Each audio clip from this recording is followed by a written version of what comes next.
Maybe it's just me, but when I think of the S&P 500, the city of New York pops in my mind. Visions of Wall Street, memories of the New York Stock Exchange. So what is the S&P 500? So in this video, we're going to talk about what the S&P 500 is, how to invest in it, and some of the problems with it.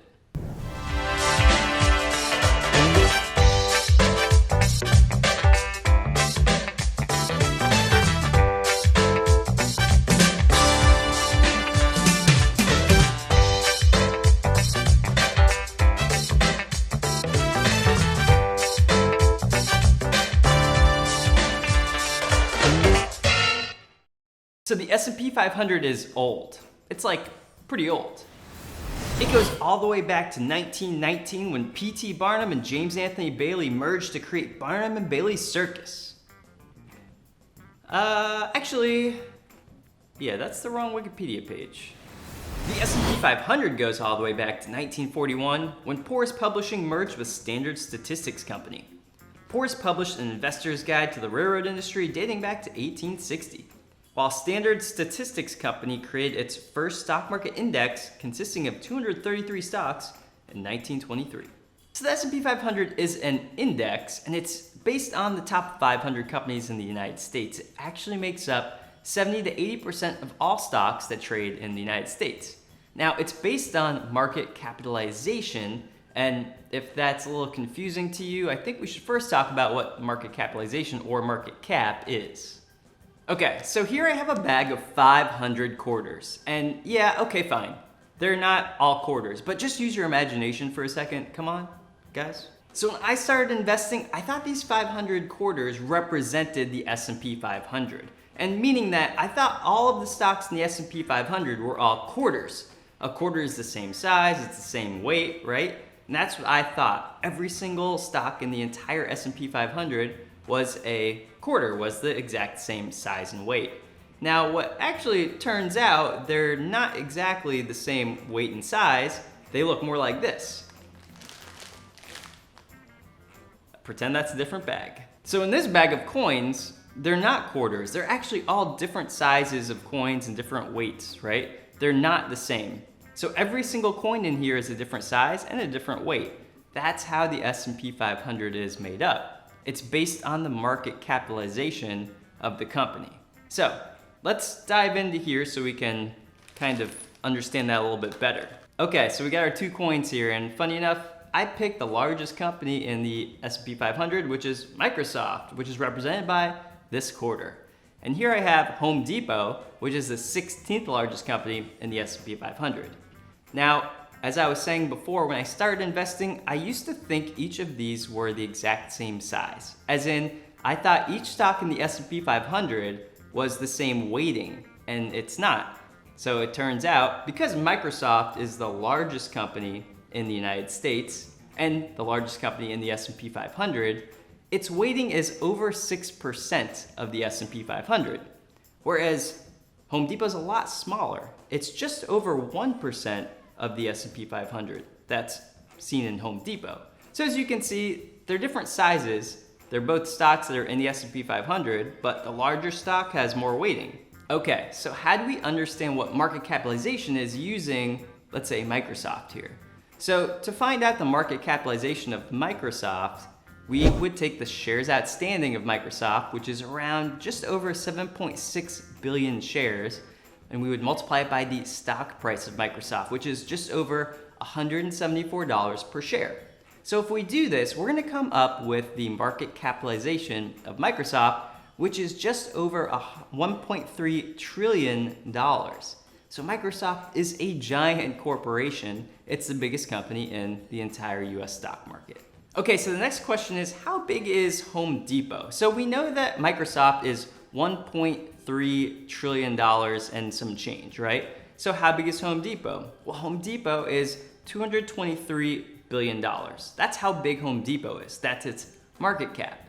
So as you can see, Home Depot is a lot smaller than Microsoft. But the question is, how do you figure out how much weight to put into the S&P 500? Well, what you do is you divide the market capitalization. So of Microsoft, it's a little bit over $1.3 trillion, and divide it by the total market cap of the S&P 500, which is around just over $21 trillion. And so when you divide just over 1.3 trillion by just over 21 trillion, it ends up being about 6% and some change. So that's how you figure out the weight of Microsoft in the S&P 500. Now, if you want to find Home Depot's weighting, you divide $223 billion company divided by about $21 trillion, and you're going to get just over 1%. So as you can see, this is how we get the weight of each of these companies in the S&P 500 index. Okay, so if you're still a little confused on market cap, here's one more way to think about it. So let's use an example. Let's say the largest company ever created was built last year, and it's called Goliath Corporation. And because this is my hypothetical situation, I get to be the owner of Goliath Corporation. So because I'm a business genius, I created this company and I built it into the largest company in the entire world within a year. And so Goliath Corporation is now worth $80 trillion.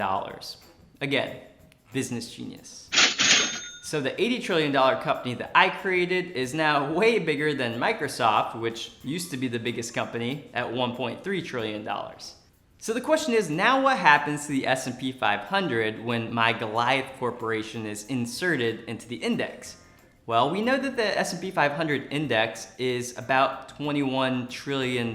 So let's just assume it's $20 trillion in this example. So if we insert my $80 trillion Goliath Corporation into the S&P 500 index, suddenly the index is now going to go from around $20 trillion up to $100 trillion. Because my $80 trillion company is now going in and it was already $20 trillion. So what percentage is my Goliath Corporation now going to consist of the S&P 500 index? Well, it's going to consist of 80% of the whole index. And that's because it's such a big company. So hopefully that makes sense. The larger the company is, the more of the weighting it is in the index. So my Goliath Corporation is going to have much more of an impact on whether or not the S&P 500 grows or doesn't grow. If my Goliath Corporation grows by a lot of money, then so is the index. Okay, so the next thing we're going to talk about is how to invest in the S&P 500. Okay, so investing in the S&P 500 honestly is quite simple. So what you need to do is you need to have a broker or a fund company where you can buy an index fund or an ETF. So for me personally, I use Charles Schwab. And there is a ETF at Charles Schwab, ticker symbol SWPPX. So that is an ETF that tracks the S&P 500. So if the S&P 500 increases in value, so does my ETF. If it decreases in value, so does my ETF. It should track the overall S&P 500 index. Now, the ETF that I use is so cheap. It's 0.02%. It costs like nothing. And there's a lot of other index funds and ETFs that do the same thing. So for example, at Vanguard, if you want to have a Vanguard ETF that tracks the S&P 500, you can use VOO. So honestly, it's really easy to do. You just need to open up an account with one of these companies, and then you need to buy the correct ticker symbol, and you're good. Okay, so to better understand now the S&P 500 index and its returns, let's do some comparisons of the S&P 500 index to some other indexes.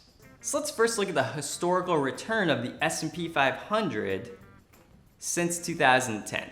So if you had invested in something that tracks the S&P 500 since 2010, you would have a gain of around 151%. Now that's not bad. You've over doubled your money in that amount of time. So good for you. So now let's look and see if the S&P 500 did better or worse than some of the other indexes. So we're going to compare this to something called the Russell 3000 and the Russell 2000. So you'll see that the Russell 3000 had a return of 145%. So it actually returned less than the S&P 500. Now the Russell 3000 tracks the top 3,000 stocks based on market capitalization in the stock market. So instead of the largest 500 stocks like the S&P 500, the Russell 3000 tracks the largest 3,000 stocks. Now, if you look at the Russell 2000, which should not be confused with the Russell 3000, because the Russell 2000 invests in the smallest 2,000 stocks in the US. So it's mostly smaller stocks. So if we compare the Russell 2000 to the Russell 3000 and the S&P 500, we can see that the Russell 2000 had an 88% return. So it had a lower return than the S&P 500 and the Russell 3000. Okay, so the S&P 500 has outperformed both the Russell 2000 and the Russell 3000, so would it be better to just invest in the S&P 500? Well, going forward, there's a chance that that won't happen. So if you look back at 10-year periods in the past, there's a lot of times where the S&P 500 did not do better than the smaller cap stocks like that trade in the Russell 2000. So it's a good idea to maybe, if you're okay with having different ETFs, also having exposure to these smaller cap stocks. Also, the S&P 500 doesn't have any exposure to international stocks. So if you want exposure to international companies, well, you need to also incorporate something that has exposure to international companies. So when it comes to whether or not to only invest in the S&P 500, here's what you might want to ask yourself. First, do you want to just do a KISS concept to investing, a keep it simple, stupid type of investing, or you just own one ETF? If that's what you want, then maybe it's okay to have just the S&P 500. It'll invest in the top largest 500 companies. But you may want to ask yourself if you want something that also includes something with mid-cap stocks or smaller cap stocks.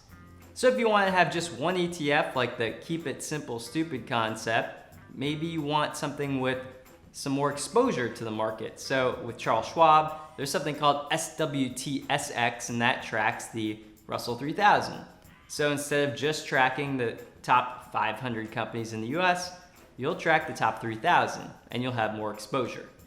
Now, another way to do it is you have different ETFs. And this is gonna, of course, involve a little bit more investing. You're gonna have to have asset allocation, where you decide how much goes into a Russell 2000 small caps, maybe something that has international, maybe something that also has exposure to the Russell 3000. So if you want to go that route, it's going to be a little bit more complicated, but still pretty easy to do with ETFs.